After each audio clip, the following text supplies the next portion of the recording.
ሰላም ቤተሰቦቼ እንዴት ናችሁ? ዛሬ 12 ጠቃሚ እውነታዎችን ነው ይዤላችሁ የምቀርበው። ይህንን ቻናል ሰብስክራይብ ያላረጋችሁ ሰዎች ሰብስክራይብ እንድታረጉ ጋብዛለሁ። ሰብስክራይብ ሆነ አርጋችሁ ቤተሰብ የሆናችሁ ቤተሰቦቼ ደግሞ አመሰግናለሁ። እንግዲህ እነዚህ 12 ጠቃሚ ምክሮች ለሁላችንም የሚጠቅሙ ናቸው። ሁሉንም ነገር ለቤተሰብ አትንገር።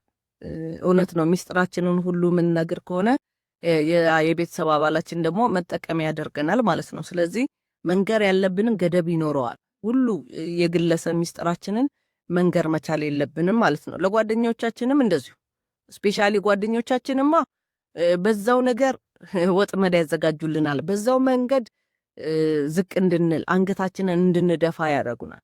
ዛሬ የነገራችሁት ነገር ነገ ሜዳ ላይ ታገኙታላችሁ። እሱኮ እንደዚህ ነው፣ እሱኮ እንዲያርጉ፣ ሚስቱ እንዲያርጉ፣ ባሏን እንዲያርጋ። እኛ እንግዲህ ጓደኛ ብለን የነገርናት ማለት ነው።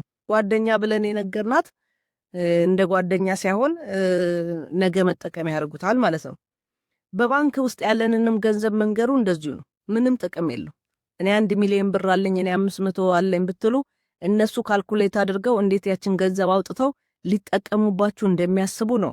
ወይ በአበድሩን ሊሆን ይችላል ወይም በሌላ ሚንስ ሊሆን ስለሚችል አይደለም ነግራችሁ እንዲሁ ገምተው። እንግዲህ አሁን የሌለው ሰው ብር አለኝም የለኝም ላትል ትችላለህ። ከሁኔታ አይተው ገቢህን ካልኩሌት አድርገው ይህን ያህል ብር ሊኖረው ይችላል እንኳን ብለው የሚጠይቁ ሰዎች አሉ።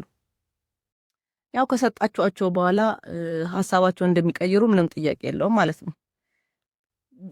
ስራም ስንሰራ በዝምታ ነው መስራት መቻል ያለብን። በዝምታ ጠንክረን መስራት እንጂ እኔ እኮ እንዲህ እየሰራው ነው ገቢ እኮ እንደዚህ ነው ምና አስፈላጊ አይደለም ማለት ነው። እኔ ይህንን ቀደም ብዬ ባቀው ብዙ ነገሮችን በላይ ላይ ያስተካክል ነበር። እኔ አሁን እያነበብኩ ሳገኝ ለቤተሰቦቼ ይጠቅማል ብዬ ነው የማቀርብላችሁ። በጣም በቃ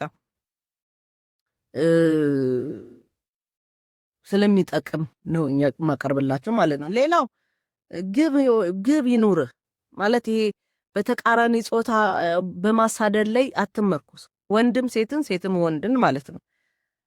በጣም ደግም መሆን ጥሩ አይደለም። አሁን እንደዚህ ነገሮች በጣም ያጥቃል። ስሜታዊ መሆን በተለይ ገንዘብ ላይ ሰዎች ፐርፐዝሊ የሌላቸውን በአፍ እንደሚያሳምኑ ስለሚያውቁ ቅድም ከላይ 80% ሰዎች በተናገርከው ቃል ነው ጀጅ የሚያደርጉ በሚለው በአፋቸው ማሳመን ስለሚችሉ በእንባቸው ማሳመን ስለሚችሉ ችግር የሌለበትን ሰው እንኳን ችግራቸውን እንትን ይላሉ ማለት ነው፣ ያወሩላችኋል። እናንተ ደግሞ ስሜታዊ ናችሁ። ምንድነው የምታደርጉት? አውጥታችሁ ሳይኖራችሁ እንኳን ትሰጣላችሁ ማለት ነው። ስለዚህ በጣም ደግ አትሁኑ። ተገቢ ነው የተቸገረ ሰው መስጠት ግድ ነው። ገንዘብ ሁሉ ሀብታም አይሆንም። ያለው ሰው ለሌለው መስጠት ግዴታ ነው ማለት ነው። ለራስዎት እንደርሶ ያለ ማንም እንደሌለ ሊያውቁ ይገባል።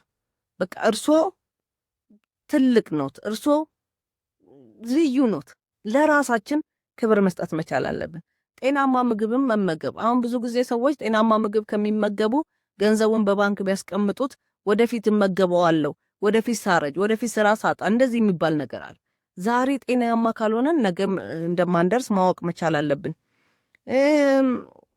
ብቸኝነትም አንዳንዴ ያስፈልጋል። ቁጭ ብለን ስለ ራሳችን ማሰብ፣ ማሰላሰል፣ ትላንት ምን ላይ ነበርኩ፣ ዛሬ ምን ላይ ነኝ፣ ነገ ምን እደርሳለሁ ብሎ ማሰብ ያስፈልጋል። ከደብደቦች ጋር በጭራሽ አትከራከሩ። እንግዲህ ባለፈው ቪዲዮቼ ምን አይነት ሰዎች ስንት አይነት ናቸው የሚለውን አይተናል። ስለዚህ ከሰዎች መሀል አንዱ ደደብ ነው። ደደብ ማለት ለራሱ ጥቅም ሌላውን አሳልፎ የሚሰጥ ማለት ነው።